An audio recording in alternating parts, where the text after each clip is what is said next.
Uh, so I'm glad to have Dr. Xingang Zhao here. So he is a postdoctoral associate in Oak Ridge National Lab, Nuclear Energy and Fuel Cycle Division. And his research interest is include multi areas of nuclear engineering, covering reactor thermal hydraulics, modeling, simulation of complete nuclear system, instrumentation, control, artificial intelligence for the nuclear engineering application. He got his PhD in nuclear science and engineering from MIT. And today he will talk about benefits and challenges of developing prognostic and healthy management framework in the nuclear power plants. Let's welcome Dr. Zhao. Thank you so much, Dr. Wang, for the warm introduction. Hello, everyone. My name is Xingang Zhao. First of all, I apologize for because I probably will turn off my camera during this presentation because whenever I use Zoom or Teams, sometimes there's a bandwidth issue with my the sharing slides and camera. So I'll turn off my camera for now, but I'll turn it on again once we get into the Q&A session. Okay, great. So it is a great honor to be here today to give you a brief overview of the prognostics and health management framework and talk about some of the benefits and challenges of deploying the framework in nuclear power plants.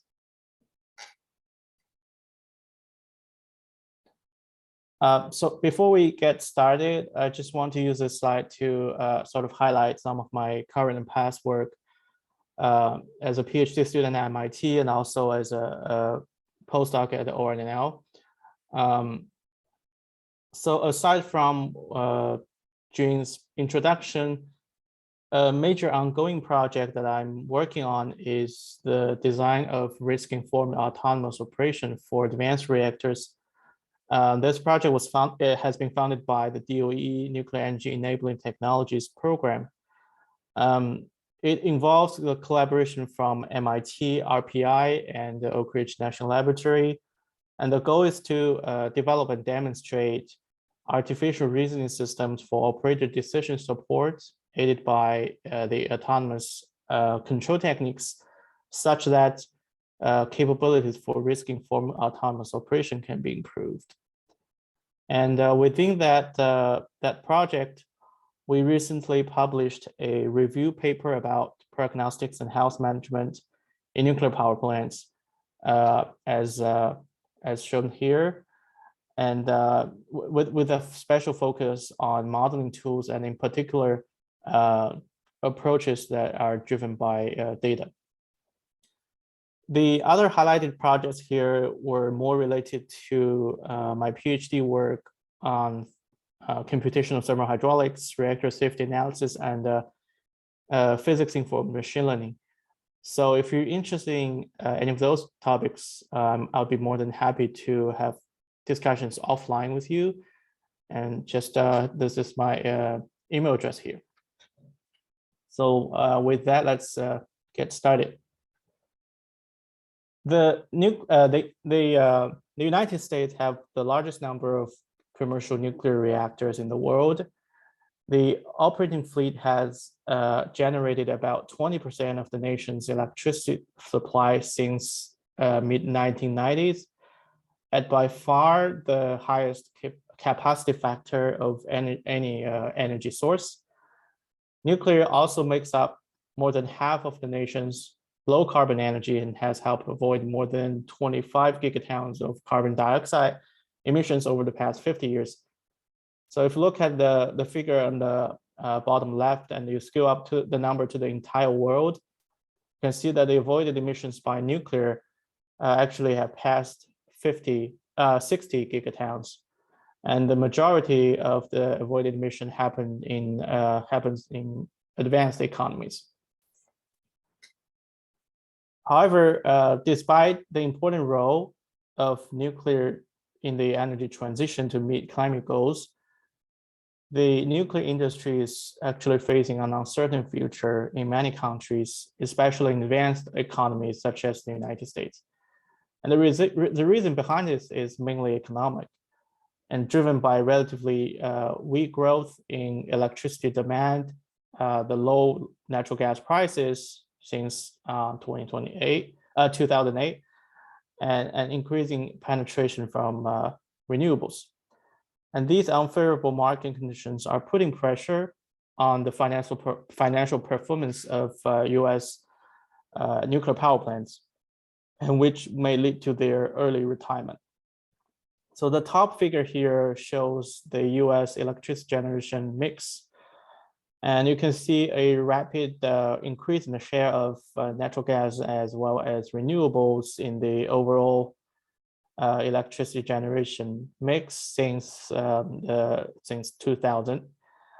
And the bottom figure actually illustrates the decrease in natural gas price in the US since 2008, and you can see a drop of a factor 4 from about $10 per 1,000 cubic feet down to 2.5. And another challenging problem with the nuclear industry is aging, especially in advanced economies. In the US, most of the nuclear power plants were built in the 1970s and 80s, and the average age of operating reactors now about 40 years, which is exactly the period of time they were originally licensed for. So one of the first thrusts being pursued by the nuclear industry is to support economical nuclear power has been focused on life extensions of the legacy fleet from the original license period of 40 years to 60 years through what's called the initial license renewal applications, and then even to 80 years through the subsequent license renewals. As of today, 88 out of 93 reactors have been approved by the US NRC to operate 60 years. 53 of them have actually already entered this extended operation. And in addition, 6 reactors have been issued a second license renewal to operate up to 80 years, and 9 more applications are currently under review.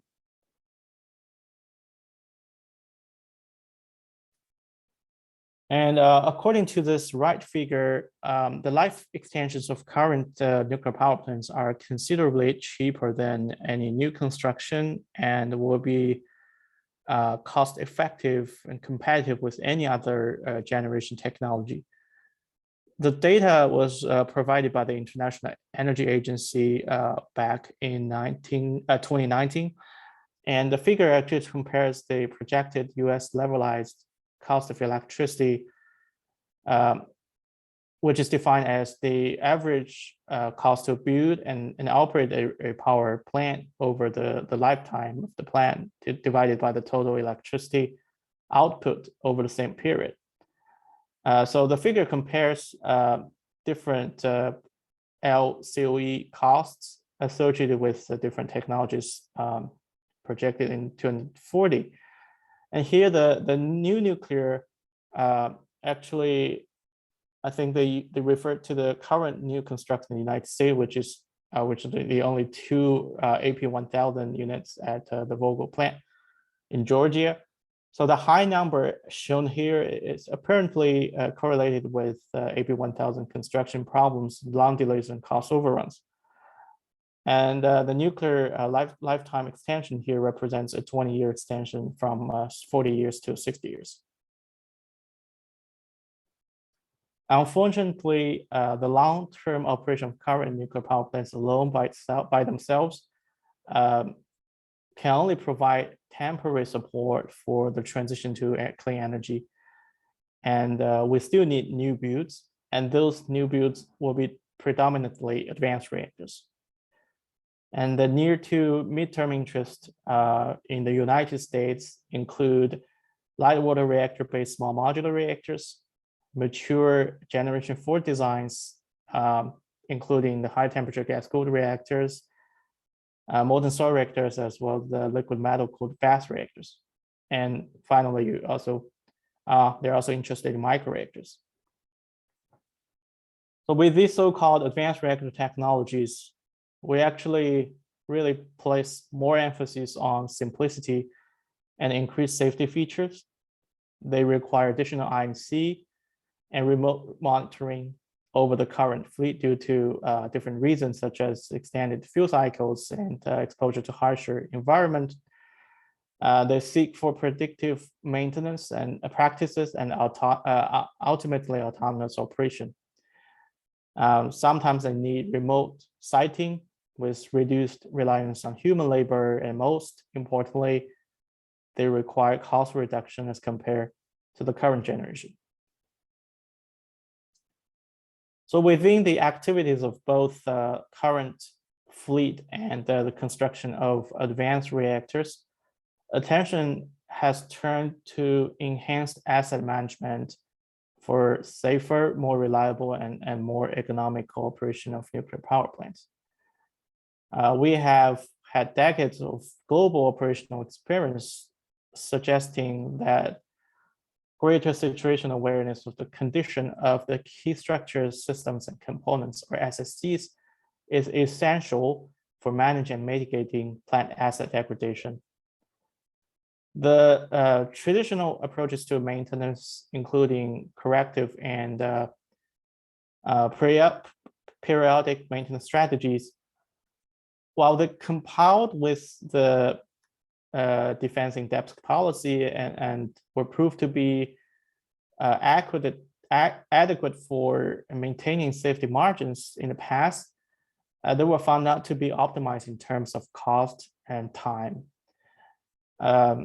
In the early days of the nuclear industry, the corrective find and fix policies prevailed, and that had incurred long facility downtime, excessive high cost.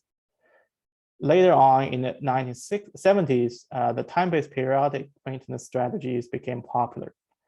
However, this strategy is generally conservative and often lead to unnecessary plant inspection and repair that would challenge the economics of nuclear generation. And they don't prevent downtime caused by unanticipated equipment failure, which can also result in a very significant amount of lost revenue.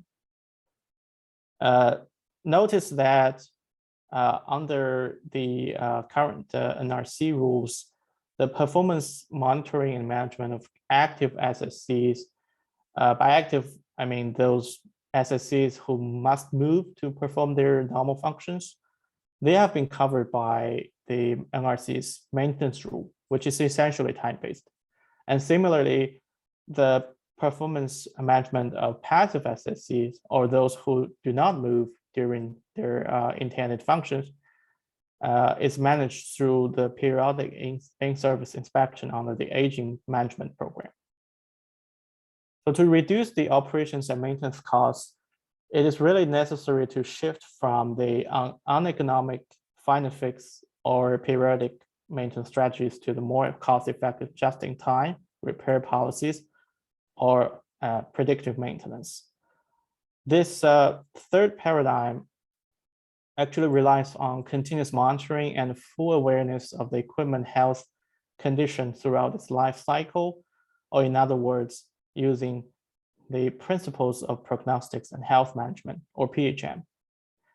We're gonna elaborate PHM in the next few slides, but here keep in mind that this paradigm shift will benefit not only aging light water reactors, but also new builds, because in those new advanced reactors, some of the traditional inspection techniques and maintenance policy may not meet those new features and special needs as we mentioned in the previous slide.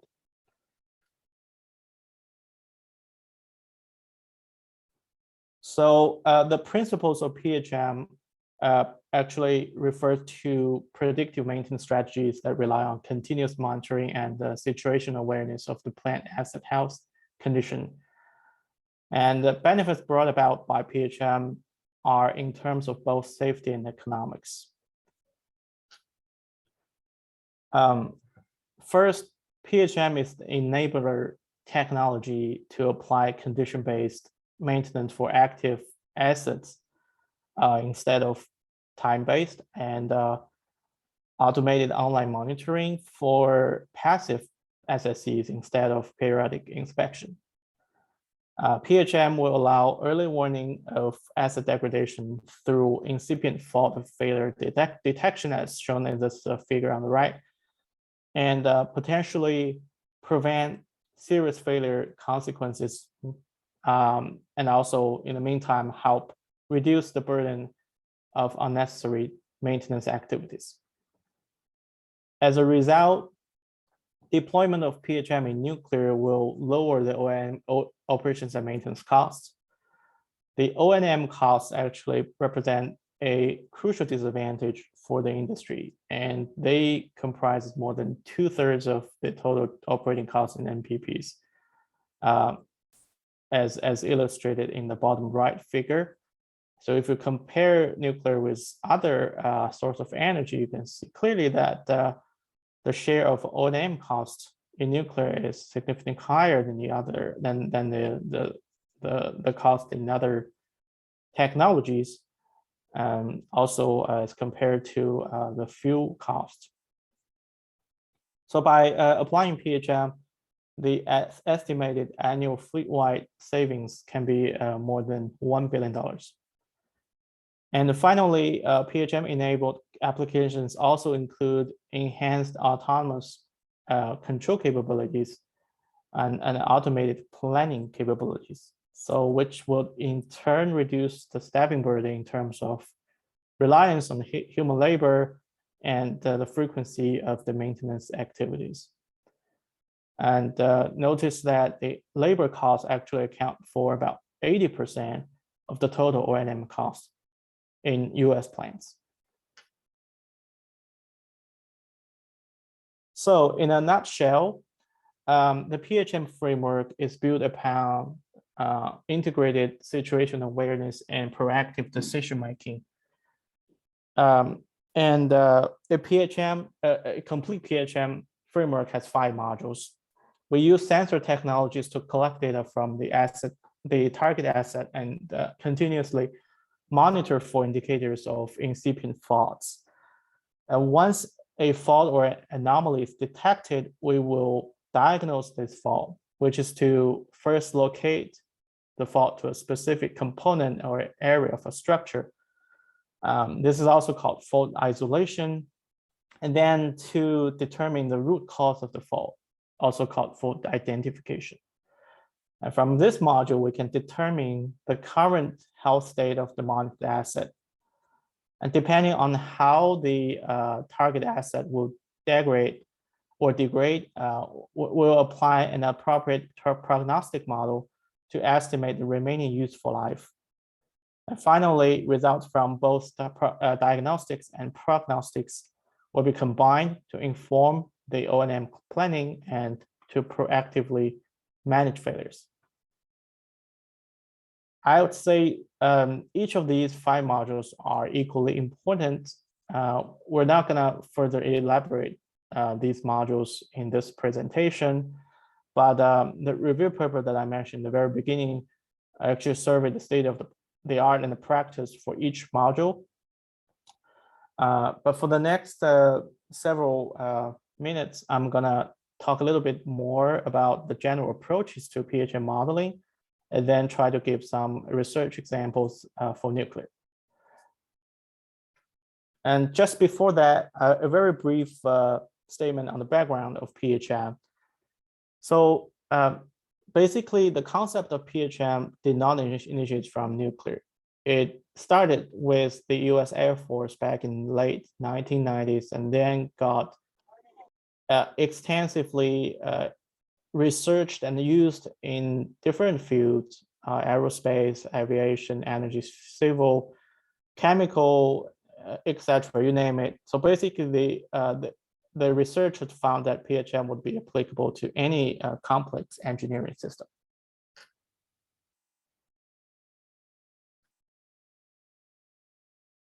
So back to the modeling paradigm for PHM. So among the traditional modeling tools for PHM, and in particular for the diagnostics and prognostics modules of PHM, we have physics-based models that represent the underlying physical mechanisms and then encode first principles input-output relationships. We also have the knowledge rule-based models, which are solely built upon expert knowledge or similarity evaluation. We also have statistical-based models that treat degradation as a stochastic process and then apply conventional statistical analysis methods to interpret condition monitoring data. More recently, fast-growing advances in data-driven methods, which are largely represented by those in artificial intelligence or AI and machine learning or ML, have significantly enhanced the modeling capabilities of for PHM, from robust anomaly detection to automated control of complex systems. The AI ML-based PHM models, they attempt to learn degradation patterns and make predictions directly from the available observations using AI ML algorithms. This upper right diagram summarizes the different deep learning algorithms that have been used for PHM. So there are quite a few of them. We're not going to enter any of those details, but just to say that deep learning is a promising subfield of ML that got very popular when we have large streams of data. And this paper mentioned here actually provided a pretty comprehensive and systematic review of the state-of-the-art deep learning-based PHM models. And finally, this pie chart in the bottom right shows the distribution of recent publications on machinery health prognostics by method type. It clearly suggests that data-driven methods, statistical and ML combined, have attracted most of the research attention. And you probably, as you probably noticed here, there's another category called hybrid. Hybrid models are actually a combination of different method types. And I'm gonna talk in this very next slide. So as an example, we'll just pick ML-based PHM models and try to find their pros and cons. So for ML-based PHM models, the method development and implementation cost is relatively low because it does not require prior knowledge of the underlying failure mechanism. And those models can be deployed at any level of the target asset, from component to subsystem up to the system level. And they usually perform well when large volume of multidimensional data is available to us. However, they have their own drawbacks that are inherent to AI/ML. Primarily due to their much criticized black box and data-hungry nature. And this will lead to challenges in terms of interpretability and explainability. And they also cannot extrapolate beyond the domain that is defined by the training data. So their validity range is actually limited. There are also other challenges associated with AI that are not listed here, such as scalability, reproducibility, and trustworthiness. Hybrid PHM models attempt to leverage the strength of different method types. For ML-related hybrid models, one popular direction is to augment ML with physics, with the physics of failure knowledge, and such that we can relax some data requirement and make our models a bit more interpretable. The other popular direction is ML combined with a Bayesian approach, such as using some sort of filtering out algorithms because of their robustness and their ability to reason under uncertainty. The hybrid models can definitely be a desired first step towards interpretable or explainable AI, but they are not the magic pills. They come with their own challenges, such as being computationally expensive, and their validation verification are sometimes found to be quite difficult. This slide shows some examples from recent publications about the use of PHM in the field of nuclear. There's a growing number of ongoing R&D work in this area within and outside of nuclear. So this is definitely not the full picture, but just wanted to give you some high-level snapshots. So this first example shows the PHM framework, a hypothetical framework for microreactors. This work was conducted at ORNL, and it actually suggests that the PHM framework is basically an iterative process. It's not, just a straight process. It's an iterative process, and actually, the different modules would flow around the cycle. You start from getting sensor information, and then you do the diagnostics and prognostics, input those results into your decision-making framework, actuate, but then you go back to your sensor information and see how that changes, how the decision-making will change your asset condition. The second example shows a Bayesian Network diagnostic model for the failure of a motor inside of a pump. This work was actually conducted by me, and I will actually talk more about it in the next few slides. The third example was also done at ORNL and also PNL, trying to integrate the diagnostic prognostics information with a so-called supervisory control system. I'll also leave a slide for this one in a couple of minutes.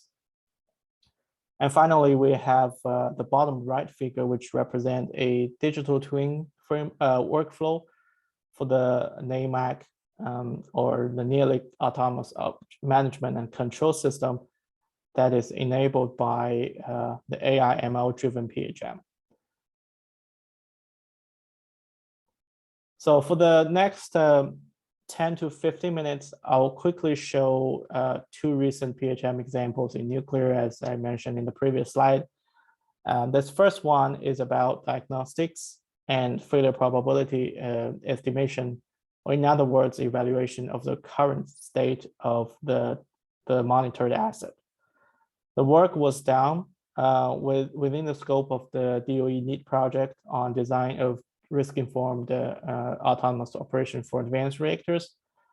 And the results were documented in these two publications. So a key task in situational awareness is to estimate the symptom-based conditional failure probabilities for selected SSCs in nuclear power plants. And notice that this is a risk-informed performance-based task in the sense that we use risk information to rank our SSCs for monitoring and diagnostics, and we connect the sensor features readings, or also called symptoms, to the probability of failure through the different identified failure modes. The primary goal is to provide plant personnel with a probabilistic evaluation of the monitored SSC's performance status, and to help them detect any impending faults or failures. In other words, to be able to provide early warning of the plant asset degradation. This task is a bidirectional inference problem. And the Bayesian network is a logical candidate method to solve it, because both directions of the information flow, which are diagnosis and prediction, can be naturally inferred in a Bayesian network. In the next slide, I'm going to briefly present the Bayesian network technique, but before that, I'd like to highlight one unique feature of this method. So the building block of a Bayesian network model is its knowledge base, which can take both the actual operational data and subjective expert judgment. The knowledge base itself contains two modules. The first is a qualitative knowledge base presented as a graphical structure that shows a set of variable nodes and directly links as the causal relations among those variables. And it also has a quantitative knowledge base, which refers to the conditional probability tables attached to each of the variable node in the network. So for those who are familiar with this method, it is clear that the Bayesian network technique itself is not new mathematically, but we must be able to justify its theoretical basis for the use of implementation in the nuclear context for fault diagnostics, to the point that our potential adopters will be sufficiently confident to use it. In a nutshell, a Bayesian network or a BN is a knowledge-based artificial intelligence tool and a probabilistic graphical model based on the Bayes theorem. By definition, Bayesian network is capable of reasoning under uncertainty and can offer graphical representation that mimics the physical behavior of our target SSE. In addition, a Bayesian network model is interpretable versus a more traditional black box AI tool, such as neural network, because the causality between those different variable nodes can be explicitly portrayed in a Bayesian network. Our ANS, this year's ANS and PIC HMIT paper entitled Artificial Reasoning System for Symptom-Based Condition Failure Probability Estimation using Bayesian Network actually gave a systematic overview of the basics and the best practice for the technique, talked a little bit about the inference algorithm to solve conditional probability queries, as well as the different software tools that can handle implementation of Bayesian network.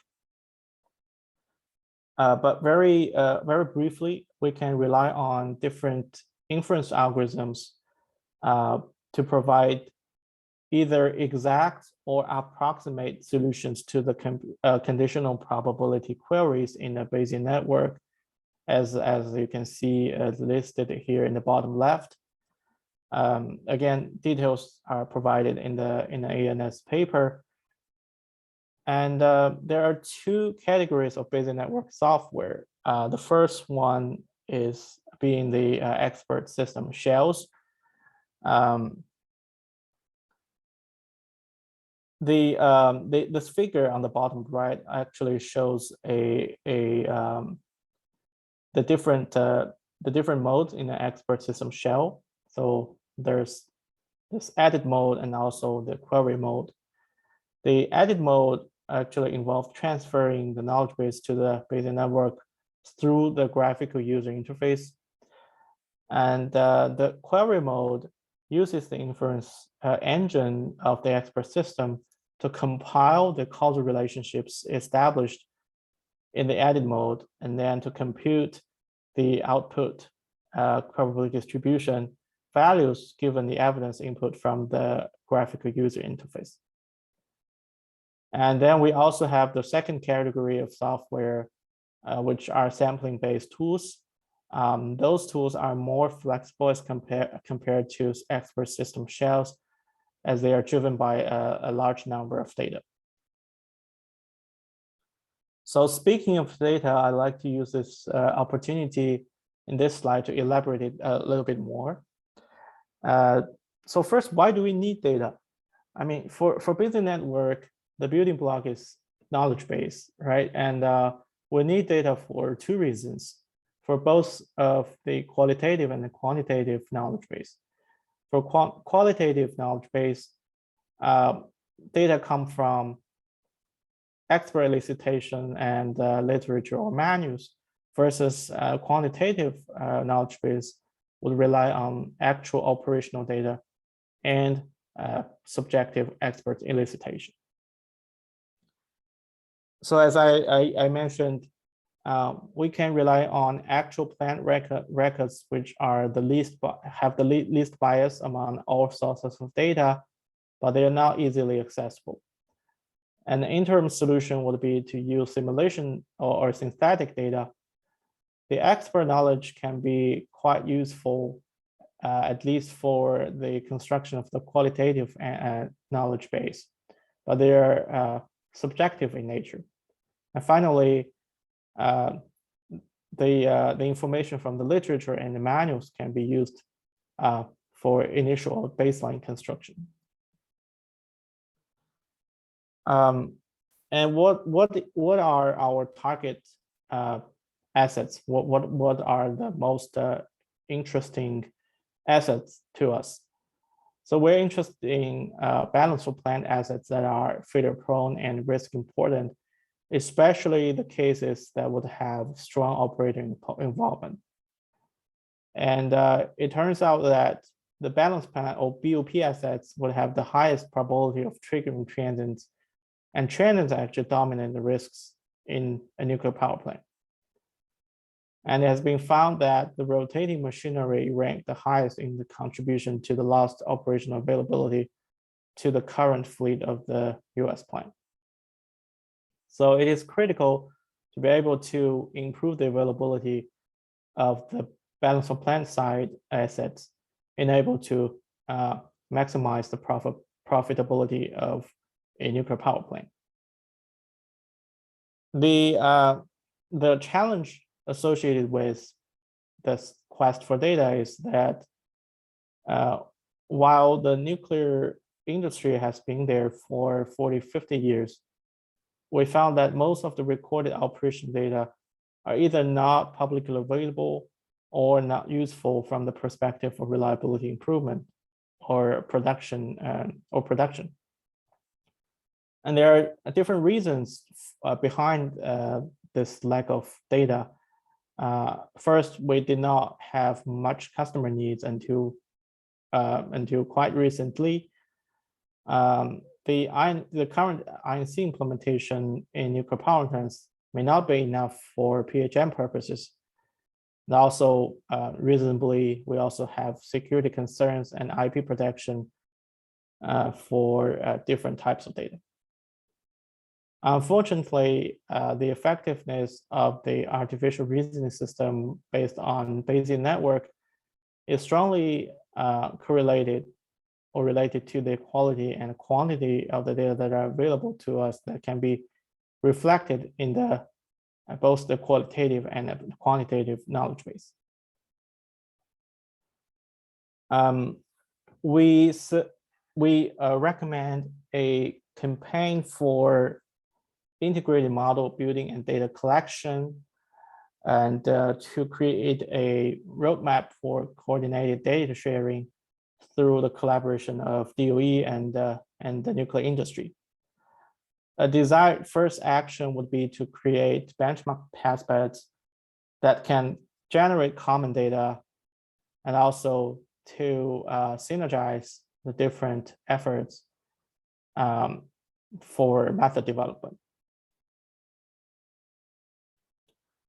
In this work, there was an example case study that was conducted to demonstrate the usefulness and technical feasibility of the proposed Bayesian network-based artificial reasoning system for diagnosis and prediction using an expert system shell.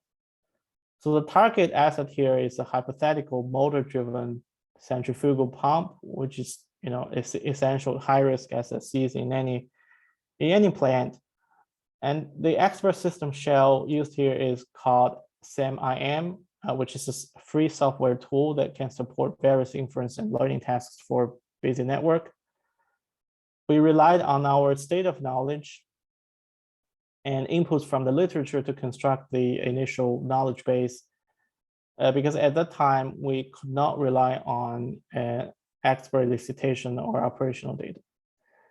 But there was a follow-up work within the NEAT project at MIT. They focused on interviewing system engineers and getting some expert knowledge from the MIT steam plant facility.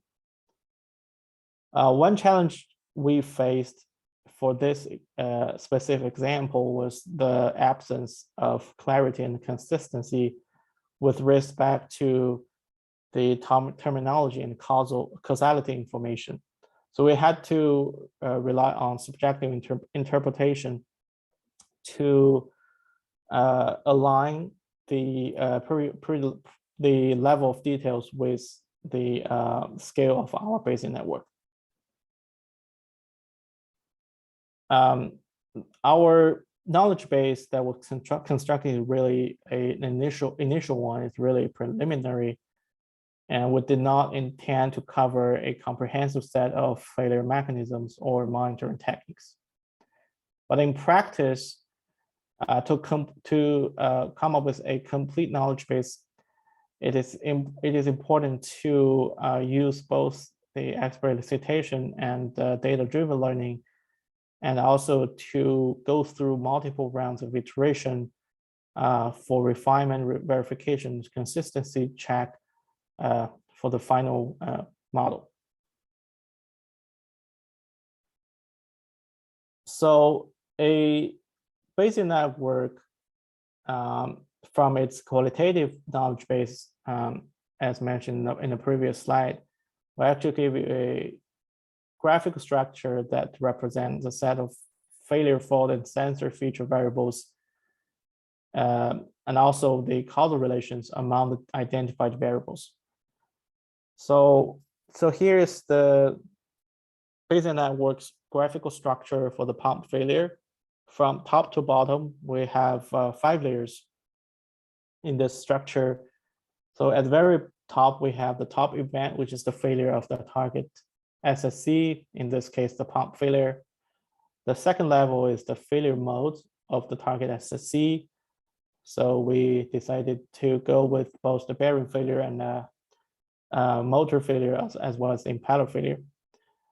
The third level layer is the high level faults, which are defined as fault that would activate the upper level, which is the failure mode. And then we have the second from the bottom layer, which is the primary faults or basic fault events.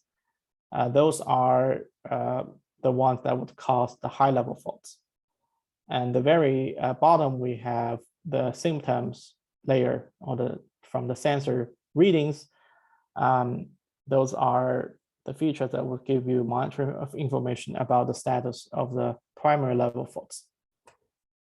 And if you combine these 5 layers, you actually get a complete Bayesian network.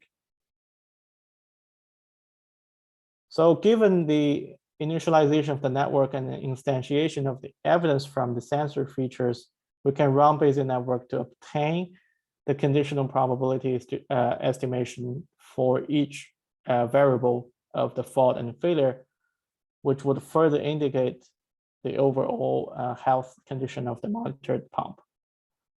So under normal operating conditions, all the sensors would actually have good readings in the sense that they all indicate normal. And however, none of the corresponding basic fault events are actually diagnosed as being 100% healthy. And furthermore, the likelihood of being normal keeps decreasing as the fault or failure level gets higher. This observation can be explained by the upward uncertainty propagation and accumulation.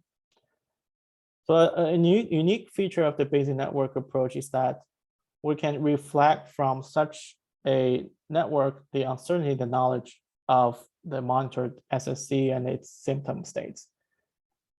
So we should incorporate at least two sources of uncertainty at each layer of the model through the conditional probability tables. The first source is the uncertainty related to sensor feature. This source of uncertainty is related to the possibility of our sensors being imperfect or operating unreliably. And the second source of uncertainty is related to our state of knowledge of the physics of failure. Our knowledge is limited, is not complete, and there could be unidentified or unmeasurable failure mechanisms or incomplete modeling of the identified failure modes. The second scenario, I think I'll need to go a bit faster, but the second scenario illustrates another realistic inference problem that can be solved by Bayesian networks.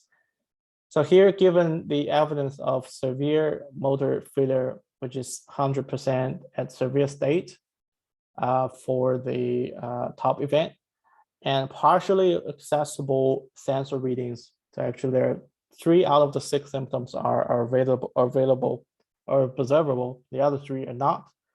We would like to identify or to rank the potential causes of this failure mode. So in this example, according to our Bayesian network model, the high-level fault would be stator failure rather than the rotor failure.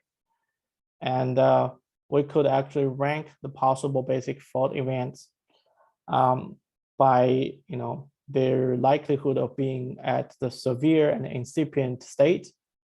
So we first have insulation degradation, and then core overheating, rotor bar fracture, core vibration, and winding damage at the very last. This ranking is really just temporary or preliminary, because as more evidence is collected at later stage of the operation, the ranking would be subject to further updates. The second example that is shown in this slide, I'll just go through it very quickly. It's a high-level study at the ORNL and PNL to look at the implementation of autonomous control in nuclear power plants and the integration of diagnostics and prognostics. The 2017 NPIC and HMIT paper actually presented a study on the risk-informed decision-making using the real-time equipment condition information. They used the so-called enhanced risk monitors to integrate with a plant supervisory control system framework. The ERM methodology is based on sensory data and streamlines the conditions assessment, diagnostics, and prognostics, as well as risk monitors that expand upon PRA that would incorporate the dynamically changing plant configuration. So it is a proactive asset management philosophy that is enabled by PHM.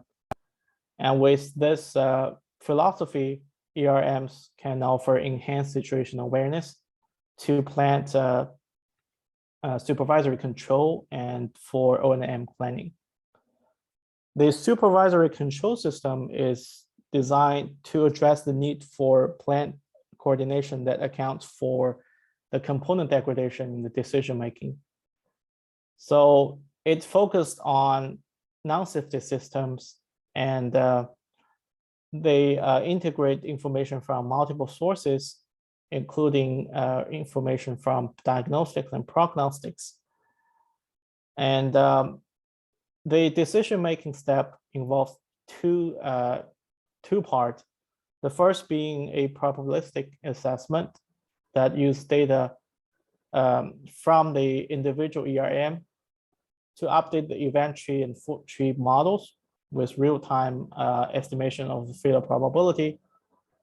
And then the deterministic assessment is based on the utility theory to rank the action paths that would not trip the plant safety system and generate an optimal solution for the operational strategy of the plant.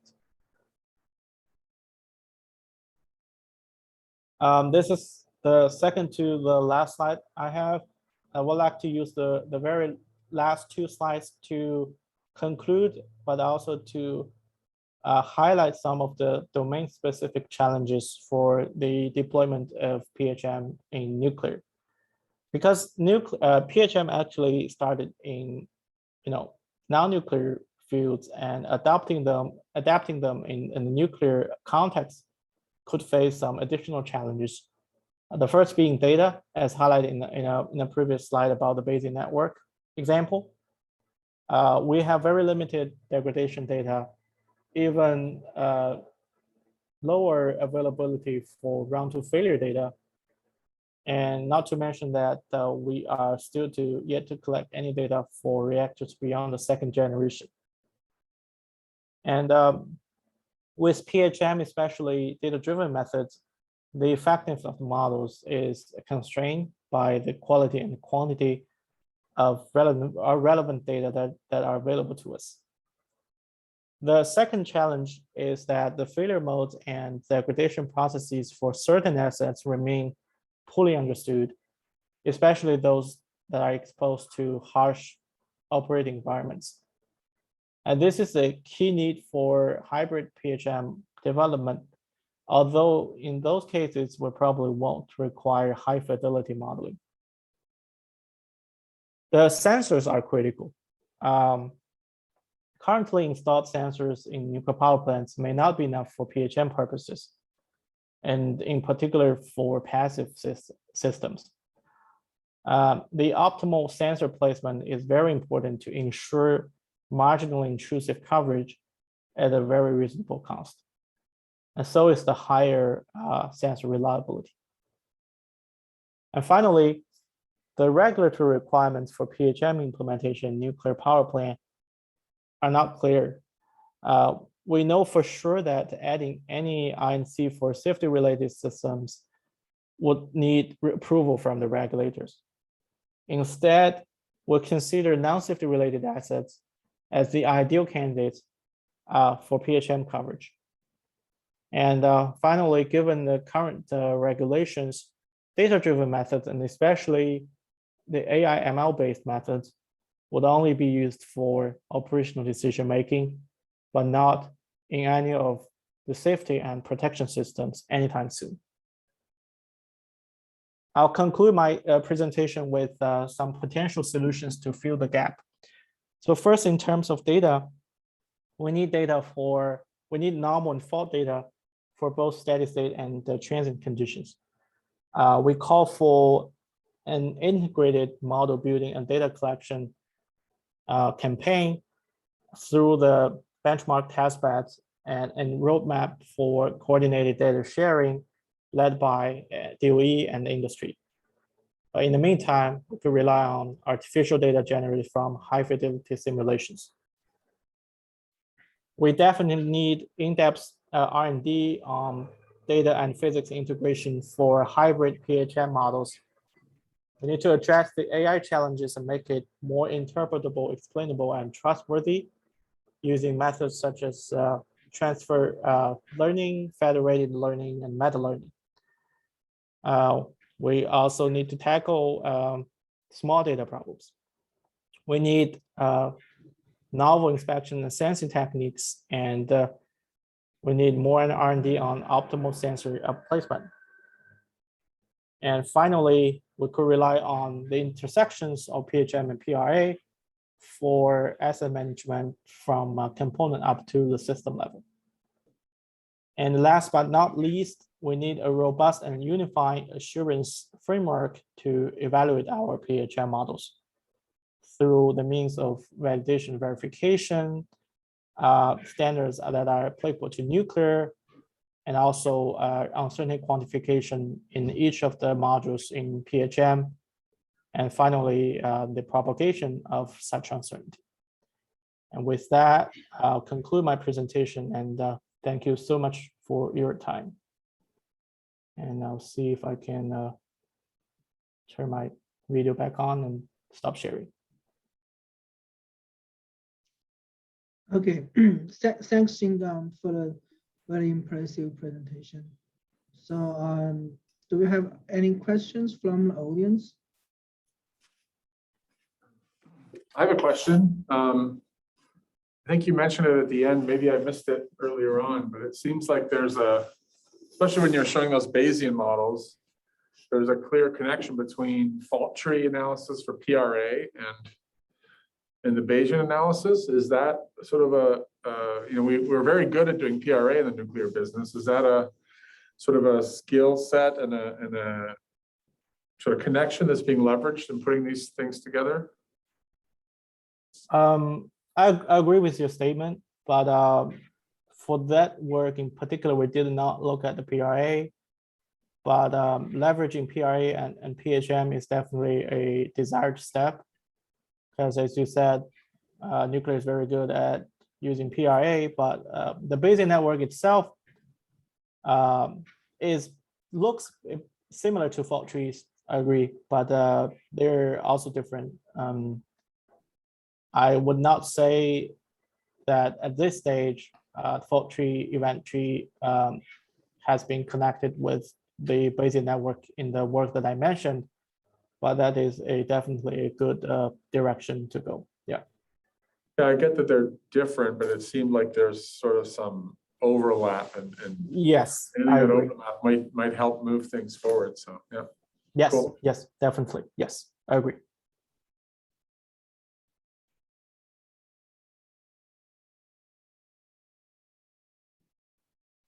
Okay, I have another question for you.